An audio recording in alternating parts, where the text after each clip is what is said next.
Hi hello నమస్తే welcome to 100 TV. ప్రస్తుతం టాలీవుడ్లో అల్లు అర్జున్ గారి విషయం రచ్చ గెలుస్తుందా లేదా అనేది ప్రస్తుతం ప్రతి ఒక్కరిలోని ఉత్కంఠ. అయితే ఆంక్షల నడుమ ఆయనకి ఇచ్చినటువంటి స్టే ఆర్ బెయిల్ ఏదైతే ఉందో అది ఎత్తేసారా, మళ్ళీ పోలీస్ స్టేషన్ ఊచలు లెక్క పెట్టాల్సి వస్తుందా అన్న ఈ క్వశ్చన్ ప్రతి ఒక్కరిలోని కూడా ఇప్పుడు ఉత్కంఠ రేపుతుంది. సో ఆ నేపథ్యంలో అల్లు అర్జున్ గారిని పోలీస్ స్టేషన్కి రమ్మంటం జరిగింది. సో అయితే ఇప్పుడు ఏం జరగబోతుందని మనతో మాట్లాడడానికి తెలంగాణ యూత్ ప్రెసిడెంట్ ఇమ్మడి సతీష్ గారు మనతో ఉన్నారు. సార్తో మాట్లాడే వివరాలు ఏంటో అడిగి తెలుసుకునే ప్రయత్నం చేద్దాం. నమస్తే అండి.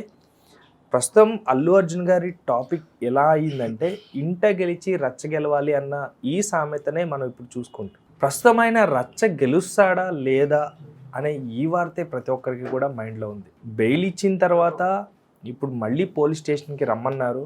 ఎప్పుడు అరెస్ట్ చేస్తారు, ఒకవేళ చేస్తే ఏం చేస్తారు, ఎన్ని రోజులు పెడతారు, ఎలా ఉండబోతుంది అండ్ అది మీ మాటలో తెలుసుకోవాలనుకుంటున్నాను. ఈరోజు పోలీస్ స్టేషన్ రమ్మని చెప్పేసి అన్నారని న్యూస్ వచ్చింది.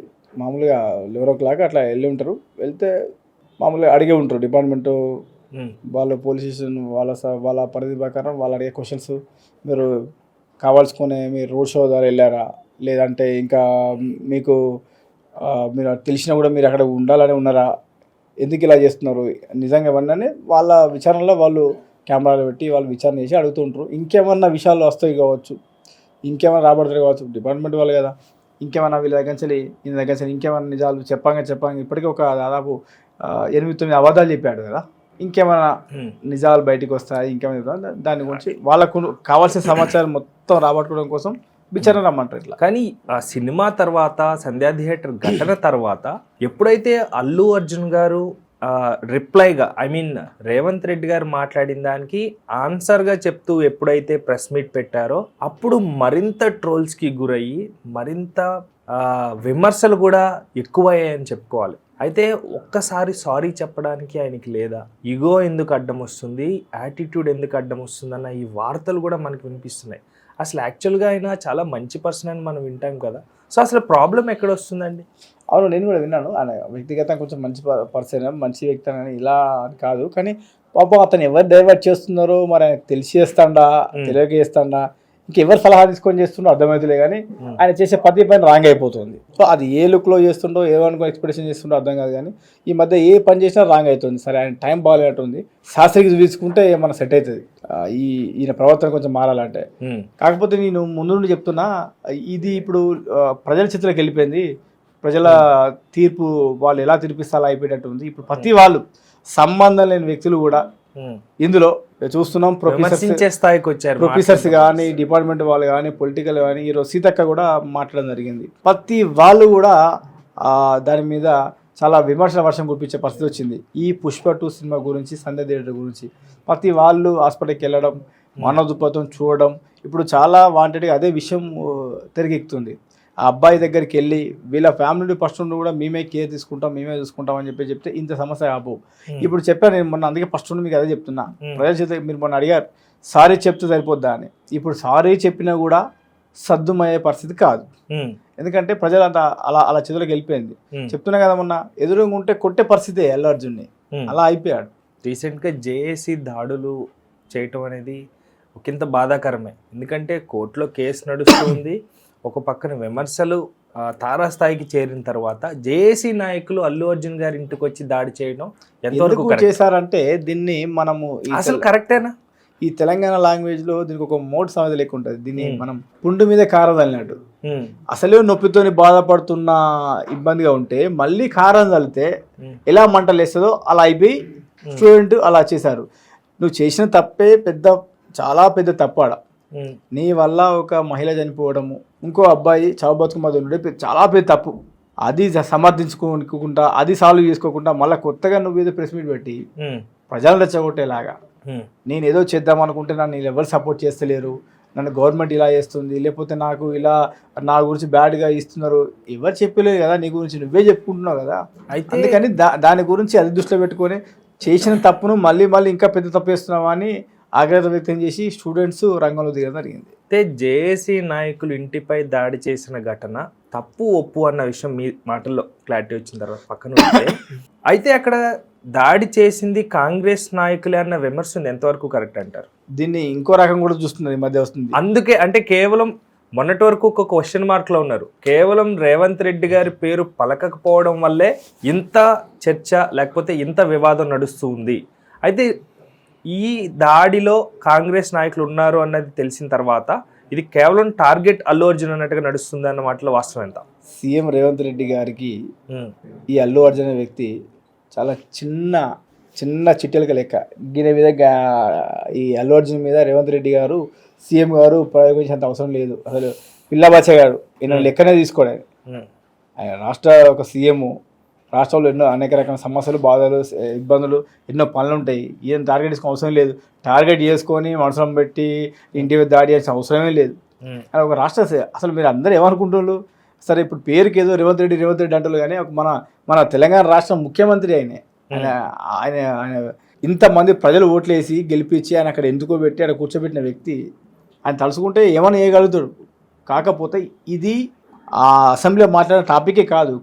అసెంబ్లీ వేసి గారు మాట్లాడడం వల్ల దానికి క్లారిటీ ఇవ్వడం కోసమని ఇంతసేపు అంత 40 minutes 1 hour టైం వేస్ట్ చేసుకొని అది ఒట్టి విషయం కాదు. అక్కడ మాట్లాడడం అంటే, అసెంబ్లీలో మాట్లాడడం అంటే చాలా అన్ని కెమెరాలు ఉంటాయి, చాలా వాల్యుబుల్ టైము అంతా కేటాయించుకునే గురించి చెప్పడం జరిగింది, క్లారిటీ ఇవ్వడం జరిగింది. దీన్ని అర్థం చేసుకోవాలి. రేవంత్ రెడ్డి గారికి సీఎం గారికి ఇలాంటి ఈ యొక్క సంబంధం లేదు. ఇందులో విషయం పబ్లిక్ సర్వీస్ చేయాలి, పబ్లిక్ సమాధానం చెప్పాలి. కాబట్టి రేపు ప్రతి దానికి ఒక అధ్యక్ష వహించాలి. కాబట్టి ఈ రాష్ట్రాన్ని మొత్తాన్ని ఆయన ఎలా సక్రమం చేయాలో ఆ సీట్లో కూర్చున్న వ్యక్తి కాబట్టి ఈ విషయంలో మాట్లాడుతున్నాడు. కానీ ఇంకా వేరే సంబంధం కాదు. ఒక ప్రాణం పోకపోతే ఇన్ని సంవత్సరాల నుంచి బెనిఫిట్స్ వేసుకున్నావు కదా, ఎప్పుడైనా సమస్య ఇబ్బంది జరిగిందా? ఏం కాలేదు. సమస్య లేకపోతే, ప్రాబ్లం జరగకపోతే ఏం కాదు. ఒక సమస్య ప్రాబ్లం తెర మీదకి వచ్చింది కాబట్టి దాని గురించి మన రాష్ట్ర ముఖ్యమంత్రి గారు ఏం చేయాలో, ఎలాంటి చర్య తీసుకోవాలో, ఇక మీద ఇలాంటి జరిగితే ఎలా ఉంటుందో అని దాని గురించి కొన్ని నిబంధనలు పెడుతుండు. సో ఇప్పుడు ఆయన జైలుకి పంపిస్తారా? పంపించచ్చు, జైలుకు వెళ్ళే అవకాశాలు ఉన్నాయి. అంటే కాంగ్రెస్ నాయకుడిగా హింట్ ఇస్తున్నారా, లేకపోతే నీ కాంగ్రెస్ నాయకున్నా? పబ్లిక్ కదా, నేను ఒక యూత్ లీడర్ని. అంటే ఎందుకు చెప్తున్నావు అంటే, మనము పబ్లిక్ ఇప్పుడు జనాలు ఏం కోరుకుంటున్నారు, 90% జనాలు ఏం కోరుకుంటున్నారు, న్యాయం కోరుకుంటున్నారు. ఇలాంటి వ్యక్తి శిక్ష వేస్తే ఇంకోసారి ఇలాంటి చేయరు అనే ఉద్దేశంతో అంతే. అంటే తప్పు శిక్ష వేస్తే ఇంకొకసారి ఇలాంటిది జరగదు. ఇప్పుడు అదంతా ఎందుకు? తీర్మానం మళ్ళీ మీరు టీవీ పెట్టండి, తీర్మానం మళ్ళీ బయట కాంగ్రెస్ పార్టీలో ఒక ఎమ్మెల్సీ పనిచేసిన వ్యక్తి ఎన్ని మాట్లాంటాను తెలుసా? నేను చూస్తూనే ఉన్నా, మీకు బుద్ధి ఉందా? మీరు ఎట్లించాలండి కోమటిరెడ్డి వెంకటరెడ్డి గారిని, ఈ ఒక రాష్ట్ర సినిమాటోగ్రాఫర్ మంత్రి గారిని పట్టుకొని ఇష్టం ఏమంటుండు? వాళ్ళ మనిషే కదా, కాంగ్రెస్ పార్టీ వ్యక్తి కదా, అయినా కూడా అంటుండు మీరు ముందు ఎందుకు ఇవ్వాలి, బెనిఫిట్స్ పర్మిషన్ ఎందుకు ఇవ్వాలి, ఇప్పుడు ఎందుకు ఇట్లా చేస్తున్నారని. ఇప్పుడు మన సొంత మనుషులు అంటున్నారు బయట వాళ్ళ. కాబట్టి ప్రతి వాళ్ళు అంటారండి. దాని గురించి మనం ఏదో పార్టీకి సంబంధం కాదు, ఇక్కడ పబ్లిక్ ఇష్యూ అయింది. పబ్లిక్ ఇప్పుడు ఏం కోరుకుంటున్నారు? ఈ వ్యక్తికి శిక్ష పడాలని కోరుకుంటున్నారు. ఇంతమంది బయటకు వచ్చి మాట్లాడుతున్నారు కదా, చూస్తున్నారు కదా మీరు. నేను రోజు అదే నడుస్తుంది టాపిక్. నేను మొన్న చెప్పిన మీకు గుర్తుందా? ఇంకా పేదవాళ్ళు, లేని వాళ్ళు, చదువుకుని వాళ్ళు, సెల్ ఫోన్ లేని వాళ్ళు ఇంకెంత ఆగేలా ఊర్లలో కెమెరాలు పట్టుకొని చూడండి, గ్రామాలలో పోండి, వారు ఎట్లా మాట్లాడుతున్నారు. ఒక ప్రాణం పోయింది కదా, దాని గురించి మాట్లాడుతున్నారు. దానికి మీరు సంగ్రహించుకోవాలి, సమాధానం చెప్పుకోవాలి. రెచ్చగొట్టేలాగా జనాలను టెంప్టేషన్ మాట్లాడితే జనాలు ఊరుకోరు కదా పబ్లిక్. సో ఆయనకి తప్పు చేస్తే, ఆయన చెప్పిన ఏదైతే ఎక్స్ప్లెనేషన్ లో తప్పు దొరికితే 100% తప్పు చేసినట్టు చట్టం న్యాయం తీర్పు ఇస్తే తప్పు చేసిన వాళ్ళకు శిక్ష ఖచ్చితంగా పడుతుంది. కానీ కాంగ్రెస్ తప్పు చేశారని నిరూపించడానికి ఇప్పుడు ఇదంతా చేస్తుంది. కాంగ్రెస్ ఏం చేస్తలేదు అందులో. కాంగ్రెస్ ఏమి క్రియేషన్ ఏముందల్లా చెప్పండి. ఆ ఫుటేజ్ వీడియోస్ ఉన్నాయి, వాళ్ళు బౌన్సర్ చేసిన కథలు ఉన్నాయి, జనాలు పబ్లిక్ తొక్కేసలాడలో ఉన్నారు, ఇవన్నీ ఇబ్బంది పెట్టేలాగా ఉంది. అంటే ఇప్పుడు మీరు కూడా మాట్లాడుతున్నారు, ఒక ఆమె నిండు ప్రాణం అక్కడ పోయిందని దాని గురించే వాళ్ళు అడుగుతున్నారు. అయితే దాని గురించి మాట్లాడడానికి ఆయన ఒక్క మాట చెప్పుండొచ్చు. అల్లు అర్జున్ లాంటి పెద్ద హీరోలు పెద్ద మనసు చేసి ఎంతో మాట్లాడారు. రేవంత్ రెడ్డి గారు పెద్ద మనసు చేసుకొని ముందుకు వచ్చి ఆయనకి ఏం చేయాలని మాట్లాడుకోవాలి, లేకపోతే ఎవరి దగ్గరికన్నా వచ్చి సెటిల్మెంట్ చేసుకోవాలి అన్న ఆధారంలో మాట్లాడితే పర్లేదు. కానీ ఆయన ఫైర్ అయ్యారు. ఎవరు? ఆయన ఫైర్ అవ్వడానికి రీజన్ ఏంటి అంటే, మనం ప్రచారం అనుకుంటున్నాం ఆయన పేరు పలకకపోతే టార్గెట్ చేస్తాడా అని. కానీ మనసులో ఉంటుంది కదండి, ఒక రాష్ట్ర ముఖ్యమంత్రి కాబట్టే చిన్న విషయాన్ని కూడా అల్లు అర్జున్ పేరు పలకపోతే సీఎం గారికి ఓట్లు నెక్స్ట్ పడేయా, లేకపోతే సీఎం అలా సీట్లో కూర్చోడా, లేకపోతే వీళ్ళు ఏమైనా ఓట్లేస్తే ఆయన కూర్చున్నాడా, ఏం మాట్లాడుతున్నాడు? కానీ టాపిక్ అది కాదు కదా, సంబంధమే లేదు. అందరూ రూమర్స్ కావాల్సుకుని రూమర్స్ అంతా రేవంత్ రెడ్డి గారి పేరు పలక రాలేదని, సీఎం అని. మరి ఈయనకేమవుతుంది?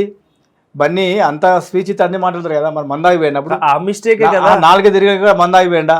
ఉమ్. ఒక రాష్ట్ర ముఖ్యమంత్రి గారిని గౌరవించుకోవాలి కదా, గౌరవించుకొని మాట్లాడాలి కదా. కానీ ఆ చిన్న మిస్టేకే కేటీఆర్ గారికి బ్రహ్మాస్త్రం అంట నేను.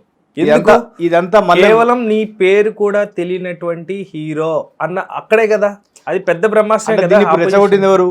ఆ. దీన్ని రెచ్చగొట్టి ఇంతగా చేసింది ఎవరు? టాపిక్ అదే అదే కదా సార్. ఇప్పుడు అల్లు అర్జున్ గారిని టార్గెట్ చేయడానికి పెద్ద హీరోనా చిన్న హీరోనా అని కంపేర్ చేసి ఎవరైనా లోపల వేయాలి అన్న పాయింట్ దొరికితేనే కదండి. ఇప్పుడు నా మనోభావాలు దెబ్బతిన్నాయని సీఎం గారు చెప్పలేరు. అలా చెప్పితే ఆయన ముఖ్యమంత్రి కాదు. కాబట్టి చట్టం తన పని తాను చేసుకుపోతుంది. ఇది 10 సంవత్సరాలు కాదు, 100 సంవత్సరాలు పోయినా ఇదే డైలాగ్ వస్తుంది. ఎందుకంటే ప్రతి ఒక్కరు కూడా మనోభావాలు దెబ్బతిన్నప్పుడు ఇట్లా రెచ్చగొట్టి ఇదంతా ఇష్యూ చేసింది. మరి ఒకవేళ మీరు చెప్పినట్టయితే కేటీఆర్ గారు కావాలి. కేటీఆర్ గారు ఆల్రెడీ ఆయన సపరేట్గా ఊకోక ఉన్నట్టు ఊకోక చూడండి, ఆ పేరు పలక రాకపోతే అరెస్ట్ చేపిస్తారా అని మళ్ళీ తీసుకొచ్చి వాళ్ళకి ఏదో ఒకటి దుకాణం ఏదో ఒకటి పెట్టుకోవాలి, ఏదో ఒక మాట అనాలి. ఇప్పుడు వాళ్ళ అనే మాటకు వాళ్ళ అనవసరంగా అల్లు అర్జున్ గారు అనవసరంగా అయిపోతుండు. కాబట్టి మనం ఇప్పుడు మనం పబ్లిక్కి వెళ్తే అందరితో ఎట్లా ఉండాలో అట్లా ఉండాలి. ఇప్పటికి కూడా దానికి సంబంధించిన వ్యక్తులతో కూర్చొని మాట్లాడుకొని ఈ తప్పును ఎలా ఈ జరిగిన పొరపాటును ఎలా సర్ది చేసుకోవాలని కూర్చొని మాట్లాడుకుంటే బాగుంటుంది. దాన్ని ఇంకా రెచ్చగొట్టుకుంటూ పోతుంటే పబ్లిక్ ఊకుంటట్లేరు. Okay sir, thank you so much Satish గారు. ఈ టాపిక్ గురించి మనం ఇంకోసారి క్లారిఫై డిబేట్ లో మాట్లాడుకుందాం. ఒక 2-3 డేస్ కథ అయితే ఎట్లా వస్తుంది. రైట్, ఈ 2-3 రోజులు ఖచ్చితంగా ఇది ఉంటుంది.